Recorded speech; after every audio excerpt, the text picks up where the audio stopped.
Just got off about a 2.5 hour phone call. I'm tired. The only game in town. I'll try to speak up. I'm tired. Exercise tongue. Don't get tongue tied.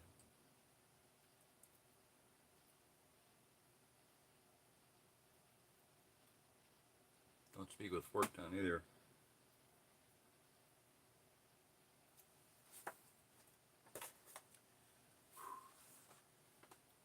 So much to learn, so little time to learn it. So much to do, so little time to do it.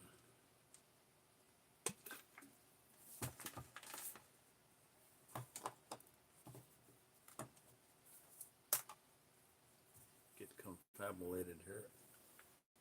Oh, that's not too bad. Okay. So Daniel Bailey just found out that he's a nobody because he has a Spirit Flyer and he's got to get rid of it in order to be on the board. Summer party plans, number 10, chapter 10. In just 4 days, the big board had become the new sensation of Centerville. By that time, all the children with number cards had visited the Happy Store and taken a turn with the big board. Ranks went up and ranks went down as the point system was rolling along. Deep down, everyone knew what the point system was immediately. They had always known. The children already knew who was popular and who was not, who was good at what from years of being in the same school together. They also knew who was unpopular and who didn't play games well. They knew who did poorly at things like arithmetic and so forth. But having an official score of those things put it all in a new light. Seeing your name and the number of your rank and point total in bright purple letters on the big board changed everything. Most kids began keeping track of their scores on the little pads of point system graph paper. No one quite understood how the big board worked, but they could count. It didn't take a genius to know that number 76 was behind number 75 and in front of number 77. The children began to talk in new ways about where they stacked up in the big picture of Centerville, quote unquote. And since a person's point total and rank could change from day to day and even hour to hour, it became important to check in often with the big board on how you were doing. They quickly learned that a good practice on their soccer team, could mean extra points. And in the same way, a poor performance during practice could mean points lost, perhaps even a rank number. Happy Toy Store was a busy place as the children streamed in to see if their point total and rank had gone up or down. And since there couldn't be two persons with the same rank number, you never quite knew where you stood in the big picture for very long. Though it was often confusing, the children soon learned not to complain. It became common knowledge that if you complained very much, you were acting like a poor sport, which lost you points. The children who wanted to get points ahead kept their mouths shut and played along. On Friday evening, the Rockets' first game was against the Blasters. The game took on new importance because of the point system. Daniel crowded up around Coach Goober with the rest of the boys as the coach read off the positions from his clipboard. Daniel was both disappointed and relieved to be placed on the bench with the two others, Marvin and Richard. All the Cobra Club members except him were playing first string. The starting players cheered and ran to the field to take their positions. Coach Goober stood outside the sidelines yelling instructions. The game began. I just knew it, Marvin said with great disappointment as he sat down.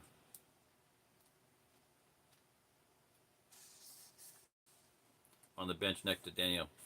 I'll never get out of the bottom 100 on the big board if I don't get a chance in there to get in there and prove myself. You'll get a chance, Marvin, Coach Goober said over his shoulder. All you boys will get a chance to prove yourselves, even you, Red. But he's ranked blank, Richard said with disgust. Daniel just sighed and acted like the label didn't embarrass him. But deep down it did, of course. Talk got around quickly in Centerville. Almost everyone knew that the big board had erased his number from the number card, although they didn't know the reason why, which made them even more suspicious of the newcomer. As far as Daniel knew, he was the only ranked blank person in town. Oh, come on, he's in good company with John Kramer and Susan Kramer.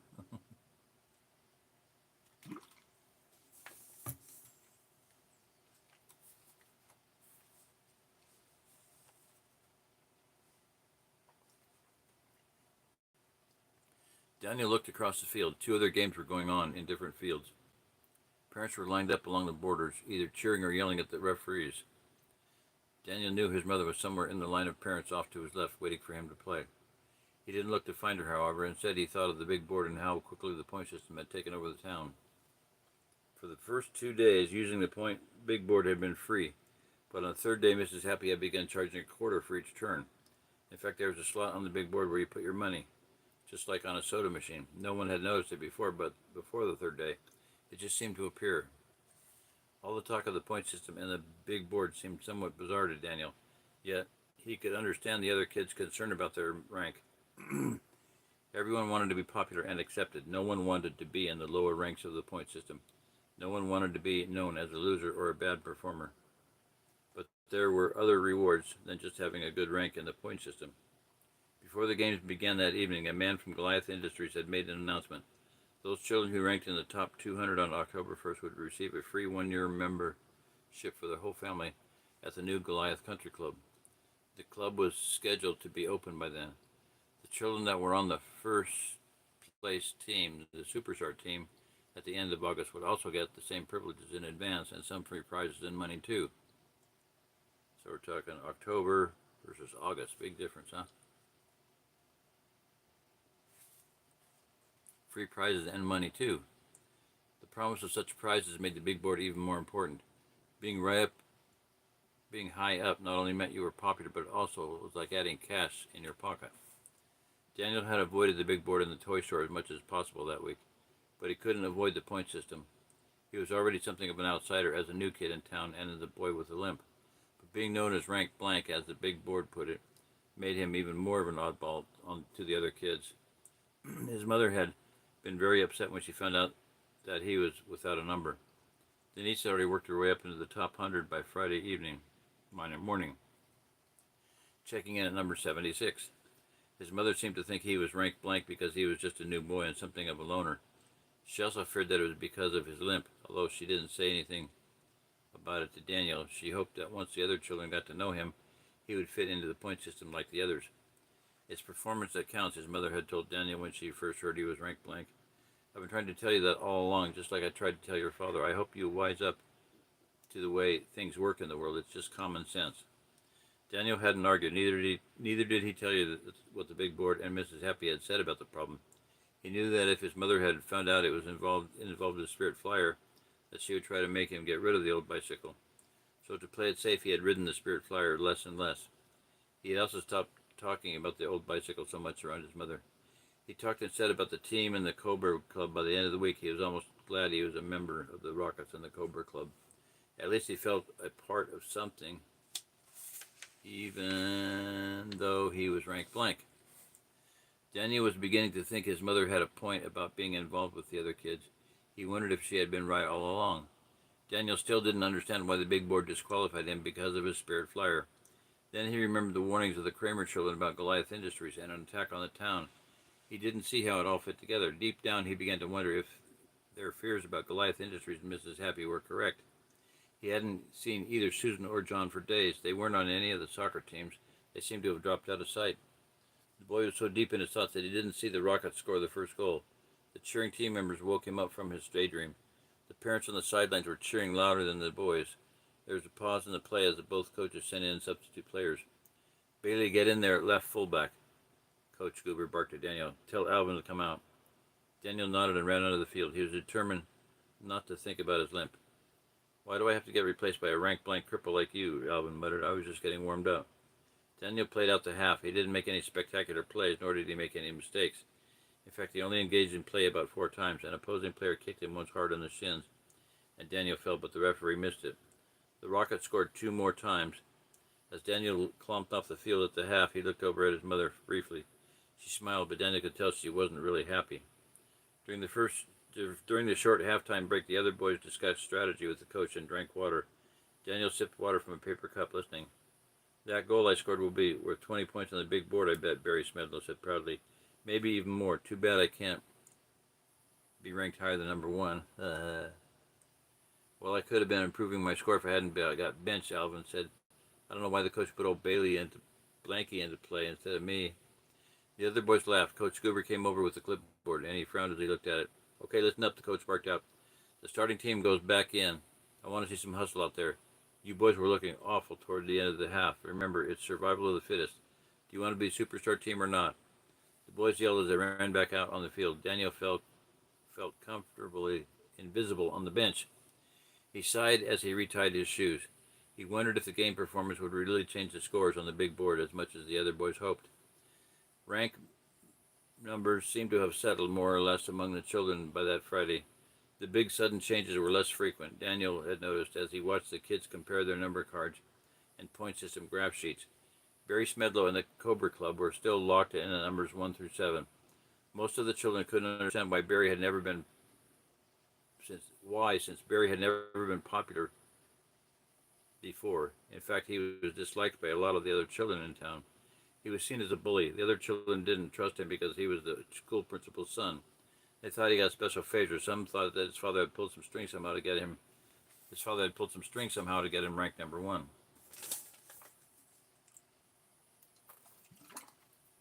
I'm going to sleep when this is done.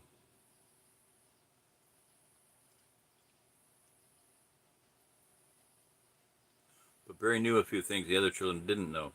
That Friday morning he had let at least one secret out. There was a small screen, something like a TV screen on the Goliath Combo Gizmo toys. Thanks to Mrs. Happy's help, Barry had figured out that the odd little toy worked something like a radio receiver. The Combo Gizmo could apparently receive signals from the big board. If you stuck a number card in the right slot, the little screen could tell the accurate ranking of whoever's number card was in the slot. The Combo Gizmo couldn't do all the other things that the big board did, but even so, everyone realized right away how valuable the little Combo Gizmos could be. And Barry owned every Combo Gizmo in town except the one that belonged to Daniel. But since Daniel was ranked blank, his Combo Gizmo wouldn't work properly. The toy store, strangely enough, was out of stock of the suddenly popular toy. The kids who had sold their Combo Gizmos to Barry were more than a little angry. All day Friday they tried to buy them back. Some children had offered up to 3 times their regular price, but Barry had refused to sell. Realizing a good thing when he saw it, he gave the ex-owners one free turn to show them he was a nice guy. After that, he would charge 15 cents a try, which was cheaper than what Mrs. Happy charged. And already before the game that evening, Barry had made over $3 from anxious children who wanted before game and after game total. Barry's business with the Combo Gizmo gave him new status points among the kids, even if they were envious. Those new points quickly showed up on the big board. He had been gloating all day. The other children had begun to see him differently as his point total rose. The Rockets beat the Blasters 6-2. Daniel played only a short time in the second half. When he missed an easy ball tackle on a player who scored, Coach Goober put Daniel back on the bench. "Why didn't you take the ball away?" Coach Goober yelled as Daniel limped off the field. "I tried," Daniel said defensively, though he knew he really hadn't tried as hard as he could have. "You're benched for the rest of the game," Coach Goober muttered. "No wonder you're ranked blank." After the Rockets won and shook hands with the opposing team, the coach invited all the boys to go get ice cream at Sammy's fast food place, which was located off the 4-lane highway just outside of Centerville. Daniel didn't really want to go, but his mother insisted. The Cobra Club boys all sat together at the same table inside the tiny restaurant. When the boys licked their drippy vanilla cones, Barry told them about a new plan.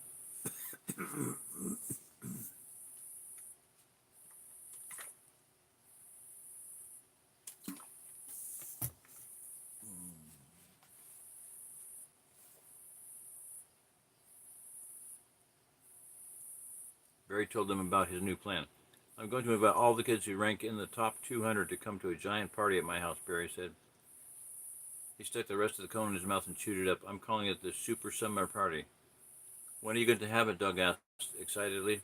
"The same night as the end of Summer Town Pool Party," Barry said. "Mrs. Happy is letting me put up a poster in the toy store right by the big board." The end of Summer Town Pool Party was a tradition in Centerville. It took place on the last Saturday in August. Most of the children and families in town went to swim and eat. The admission price was donated to good causes like books for the library and playground equipment at the town park where the pool was located.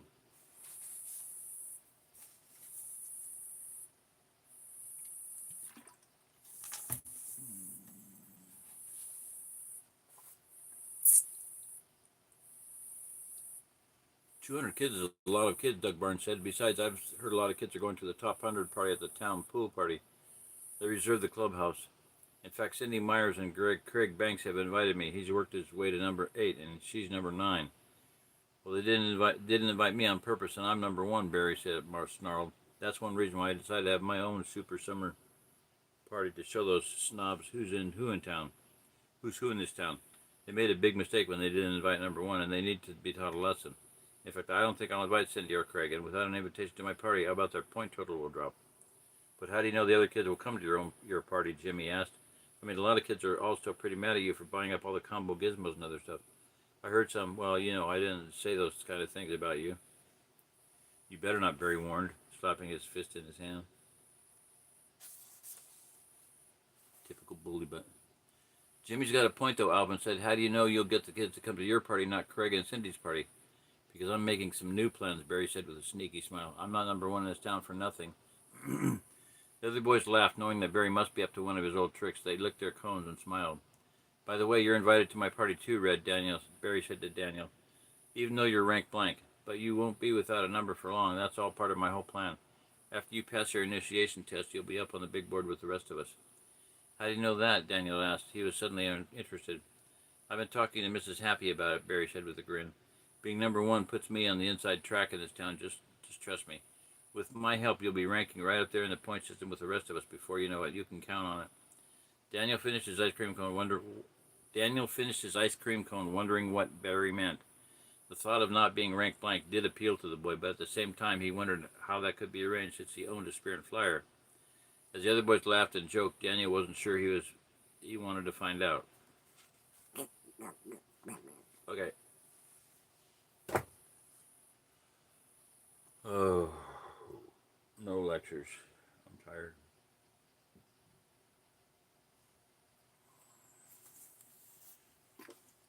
Doing better in the heat. I'm outside working in it. I actually did some cleanup work, making fireproofing around here.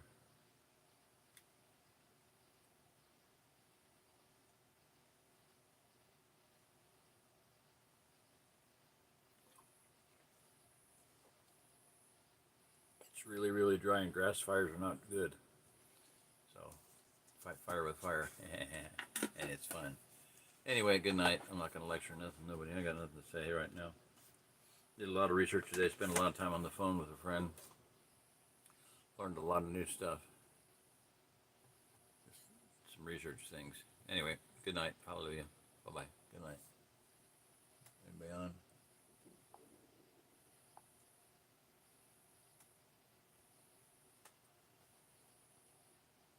Unk, ovary, and L. Hello there, new visitor. How you doing? If you're still on at this moment, I've read the whole series up to this point. Well, I don't know if I'm going to read the whole series because there's like 8 or 9 books, and that's just a lot of reading. But it gets you the idea, gets you interested in them. I may continue them on my Patreon page. I don't know if I figure out how to upload a video through Patreon. Anyway, I've read up to this point. This is book 3. Book 1 was in the Spirit Flyer series is the Magic Bicycle. Book 2 was the Toy Campaign, and this is the 3rd one, the Only Game in Town. And then book 4 is called Bicycle Hills. So anyway, yeah, you can go back and they're on my channel. Just look for them. Start with 1, Magic Bicycle or Spirit Flyer series, and you should be able to find them. Like I've got about like 1,000, literally 1,000 playlists on my channel on various prepping and homesteading, and if you want to use the word survival, not a good word in my book. Anyway, if you want to browse through my video playlists or my videos, just random, you might do that. Introductory one is a good video by interview by Pastor Joe Fox of Shofar Mountain, Viking Preparedness, and it's called he just calls it Ozark Refuge. On my channel, it's called There Is a Safe Place, Ozark Plateau Refugium or something like that. Look for There Is a Safe Place, and that's a good introduction to my work, my life, my thoughts, my message, basically, my ministry. So if you want to call it that. Anyway, all right, good. God bless you. I'm glad you came on. Unk, ovary, N L. That's quite the name of a channel. I'm gonna look you up. Okay. Good night. Bye bye. God bless.